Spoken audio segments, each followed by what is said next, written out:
अगर हम पाकिस्तान के घुटने टिकाना चाहते हैं तो क्या शांतिपूर्ण तरीके से पाकिस्तान घुटने टेक देगा? थोड़ी सी चीज पे देखा तुमने, कह रहे दरिया में रक्त बहा देंगे। बिलावल भुट्टो, एक वो हाफिज सईद है उनका आतंकवादी, वो क्या कह रहा था, वहां दरियाओं में रक्त बहेगा। इतना मामूली रक्त है क्या? अगर हिंदुस्तानी कुछ थोड़ा सा और भी बहा देंगे तो बह जाओगे तुम। रक्त की तो जरूरत भी नहीं है। लेकिन जो लोग उस इंस्टेंट के हैं, तो वो घुटने ऐसे नहीं टेकेंगे, वो घुटने टेकते हैं शक्ति प्रदर्शन के सामने, जो पुर्तगालियों ने करके दिखाया। अरबियों को मारा उन्होंने, महमूद बेगड़ा को मारा, गुजरात के शासक को। तुर्की वाले तुम भी आओ, तुमको मारेंगे। और उन्होंने मारा पुर्तगालियों ने सबको, किसी से कुछ नहीं हुआ। तो जब मार लगेगी उसके बाद में जब समझ में आएगा। तुमने देखा एक छोटा सा कोई गांव में नया नया डॉन बनता कॉलर ऊपर करके, पाकिस्तान उससे नए कॉलर ऊपर करने वाले डॉन की तरह है।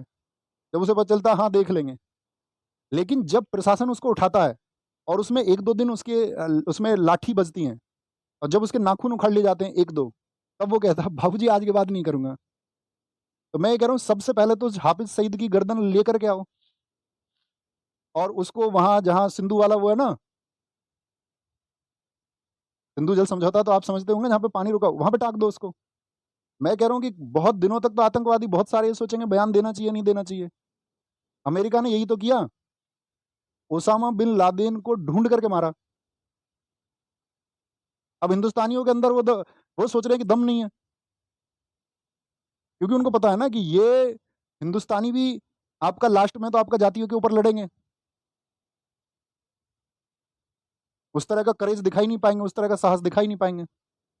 इसलिए तो बयान दे देता है हिंदुस्तान के बारे में कोई भी। आप देख रहे होगे पिछले 3 4 5 दिन की न्यूज, क्या चल रहा है न्यूज में। जो विपक्ष के लोग हैं वो कह रहे हैं कि सिर्फ हिंदुओं को मत दिखाओ, एक मुसलमान भी मारा गया है। वो ये नहीं कह रहे हैं आतंकवादी हमला हुआ है, वो कह रहे हैं कि सिर्फ हिंदू हिंदू मारे गए हैं, उसको दिखा रहे हो यार तुम। जो पाकिस्तानी मारा गया, एक नई खबर आई फिर, अरे नहीं नहीं वो मुसलमान नहीं है, वो तो गुजर बकरवाल है। बात ये है ही नहीं। बात यह है कि आतंकवादी हमला हुआ है, आतंकवादी हमला निर्दोष व्यक्तियों पर। उस आतंकवाद के खिलाफ कड़ी कार्रवाई होनी चाहिए, जो पाकिस्तान कभी नहीं कबूलता था, उस पाकिस्तान ने भी कबूल कर लिया। उसने कहा हम पनाह देते हैं। गवर्नमेंट की क्या प्लानिंग है वो हम आम लोग नहीं जानते हैं। हम तो यही उम्मीद करेंगे ना, सरकार एक सख्त कार्रवाई करे, और ऐसी सख्त कार्रवाई होनी चाहिए जो भविष्य के लिए मिसाल बने। ले लो पीओके को, यही तो समय है। इन लोगों ने सोचा 1947 में बंटवारा हो रहा था हमारा, तो सेनाएं घुस के आ गई। वो आपका पाकिस्तान की 1948 पाक ऑक्यूपाइड कश्मीर, पाकिस्तान भारत का हिस्सा ले लिया इन्होंने अपनी तरफ। अभी चाइना बिजी है ना अपने अमेरिका वॉर में, टैरिफ बढ़ाया हुआ है उसने चाइना के साथ में, चाइना खुद उलझा हुआ है। पाकिस्तान में दूसरा पक्ष है, उधर बलूचिस्तान वाली जो आपका पीएलए वो डिमांड कर रहे हैं, वहां पे पाकिस्तान फंसा हुआ है। सबसे बेहतरीन समय है, कार्रवाई हो, पीओके खाली करो, पीछे जाओ। हम एक एक भारतीय लड़ने के लिए तैयार हैं।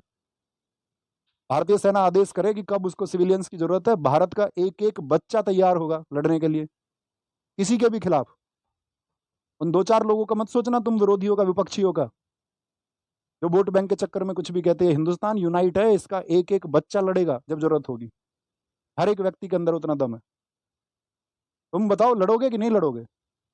और हमारी सेना उतनी कमजोर भी नहीं है, उसको जरूरत भी नहीं होगी सिविलियंस की, वो सब कुछ कर सकते हैं, सब कुछ।